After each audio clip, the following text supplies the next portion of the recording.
Suppose you invest $200 a month for 5 years into an account earning 8% interest compounded monthly. After 5 years, you stop making deposits and leave the money in the account for another 10 years. How much will you have in the end? Then suppose instead you didn't invest anything for the first 5 years, then deposited $200 a month for 10 years into an account that earned 8% interest compounded monthly. How much money will you have in the end? We will answer these questions using the TVM solver on the TI-84. For the first situation, we'll have to use the TVM solver twice, once for the first 5 years, where you make monthly deposits, and the second time for the 10 years, where you don't make deposits and the money just earns compounded interest. So let's first determine the account balance after 5 years, which is when you make monthly deposits of $200 that earn 8% interest compounded monthly. Let's fill in the required information to use the TVM solver below, where capital N is the total number of payments over the 5 years, and because you make monthly payments, capital N is the number of months in 5 years, which is 5 times 12, which is equal to 60. The interest rate is 8%, and therefore we enter 8 here. We do not convert the percent to a decimal. PV stands for present value, or the beginning balance. When the account is open, there is no money in the account. The present value is $0. PMT stands for the monthly payment of $200. Because you are paying this amount, PMT is negative $200. We are solving for FV, the future value, so we'll come back to this. PY and CY stand for payments per year and compounds per year, which are both 12. And we always leave the PMT option on end, not begin. And now we go to the calculator. We press the apps key, enter for finance, and enter for TVM solver. And now we enter the information. Capital N is 60, interest rate is 8, present value is 0, payment is negative 200, future value is unknown, and notice payments per year and compounds per year are already set at 12, and the PMT option is on end.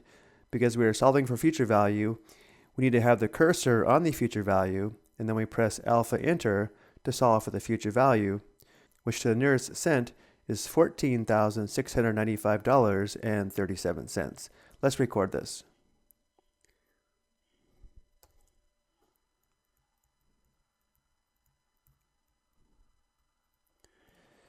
So this is the account balance after 5 years, but then you leave this money in the account for another 10 years without making any more deposits, but it still earns 8% interest compounded monthly, which means this future value becomes the present value of what's like a new account earning just compounded interest. So the present value is now going to be negative $14,695.37, and it's negative because it's as if you were opening up a new account and depositing this amount into the account. Capital N is going to be the number of compounds over the 10-year period. Because the interest is compounded monthly, capital N is the number of months over 10 years, which is 10 times 12, which is 120. The interest rate is still 8%. There are no payments now, and therefore PMT is 0. We don't know the future value. We're solving for this. And again, payments per year and compounds per year are both 12. I know you aren't making monthly payments, but you can also think of payments per year as the interest payments per year, which again, because it's compounded monthly, would be 12. And now we go back to the calculator, enter the new information. So let's go back up to the top. Capital N is 120. Interest rate is still 8. Present value is now negative 14,695.37. Payment is 0. Future value is unknown, and everything else is correct. We want to solve for future value. So with the cursor on FV, we press alpha enter, which gives us the ending balance after the 10 years of earning compounded interest, which is the account balance after the total investment of 15 years, which is $32,618.43.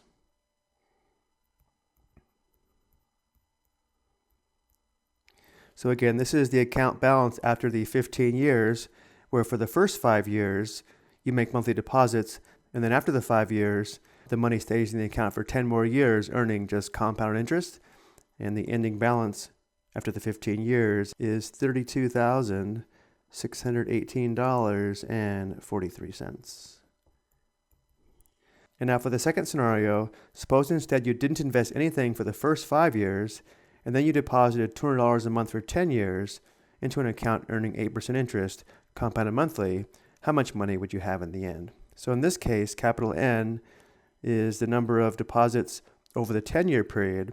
Because there are monthly deposits, capital N is the number of months in 10 years, which is 10 times 12, which is 120. The interest rate is 8%. The present value, or the starting value of the account, is $0. The payments per month are $200. Because you are paying that money, it's negative $200. The future value is unknown, and payments per year and compounds per year are both 12. So now we go back to the calculator and enter the new information. Capital N is already 120. I% is already 8. Present value needs to be changed to 0. So we press 0, enter. The payment amount is negative 200. We are solving for future value, and the payments per year and compounds per year are already 12, and the PMT option is already on end. With the cursor on FV, we press alpha, enter. And the future value or account balance to the nurse sent is $36,589.21.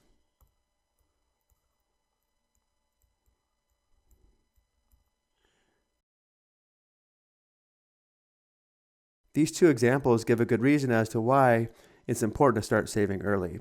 Notice in this first account, the total investment time was 15 years, but you deposited $200 a month for 5 years, versus in the second account, you waited 5 years and then invested $200 a month for twice the amount of time, or 10 years. And while you do have more money in the second account, you did invest twice the amount of money than you did in the first account.